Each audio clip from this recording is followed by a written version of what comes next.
ගරු විදුහල්පතිතුමනි, ගුරු මෑණිවරුනි, මගේ ආදරණීය යාළුවනි, ඔබ සැමටම සුබ උදෑසනක් වේවා. අද මම කතා කරන්න යන්නේ අපිට ඉතා වැදගත් කරුණක් ගැනයි. මේ දිනවල කාලගුණය ඉතා උණුසුම් වෙලා තියෙනවා. මේ අධික උෂ්ණත්වය නිසා අපි වගේ පුංචි දරුවන්ට හානිදායක වෙන්න පුළුවන්. උණුසුම වැඩි වුණාම අපිට තේට්ටුවක්, හිස වේදනාවක් වගේ දේවල් දැනෙන්න පුළුවන්. දියවිලීමක් වගේ දේවල් දැනෙන්න පුළුවන්. අපේ ශරීරයේ අවශ්‍ය ජලය අහිමි වෙන නිසා තමයි ඒව වෙන්නේ. ඒ නිසා අපි අපේ සෞඛ්‍යය ආරක්ෂා කරගන්න කුමක් කළ යුතුද?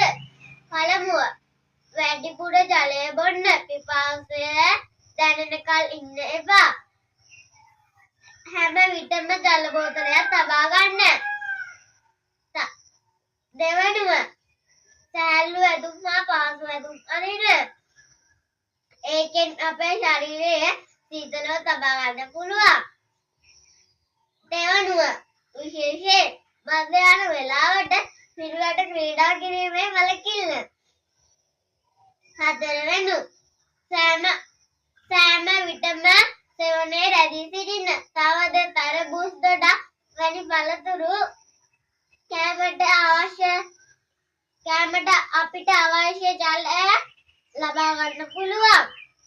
මගේ යාළුවනි, අපි අපේ ආරක්ෂා කරගනිමු. අපි අපේ යාළුවන්ට මේ ගැන කියා ඔවුන්වත් ආරක්ෂා කරගන්න උදව් කරමු. ස්තුතියි. මම ලෞකික වර්ධන ශිෂ්‍ය සංගමේ චන්දියා මහත්මිය.